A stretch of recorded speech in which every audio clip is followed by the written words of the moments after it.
खेड तालुक्यातील बोरज येथील आदर्श मतदान केंद्रावर मोठा तांत्रिक अडथळा निर्माण झालाय। मतदान प्रक्रिया सुरू झाल्यानंतर अवघ्या पहिल्या 15 ते 20 मिनिटातच मतदानासाठी वापरण्यात येणारे ईव्हीएम मशीन अचानक बंद पडले।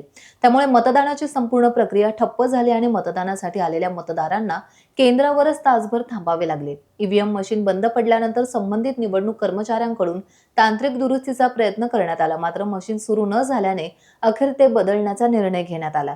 नवीन मशीन उपलब्ध करून देण्यासाठी आणि ते कार्यान्वित करण्यासाठी जवळपास 1 तासाचा कालावधी लागला। या कालावधीत मतदान केंद्रावर रांगा लावून वाट पाहणाऱ्या मतदारांनी नाराजी व्यक्त केली आहे। असं आहे, सकाळी 7:45ला आलोय मी आणि 7:45 पासून आता 9 वाजायला आले। मशीन बंद आहे। एक मशीन बंद झाली, दुसरी पण आणली, ती पण बंद झाली आहे। जर ह्या सगळ्या टेस्टेड आहेत मशीनी आधीपासून, तर माझ्या बंद गावत आहेत। अजून अशी खबर आहे की 2-3 ठिकाणी आणखीन बंद आहे। टाइम्स डिजिटलला लाईक करा, सबस्क्राईब करा, शेअर करा आणि बेल आयकॉन दाबायला विसरू नका।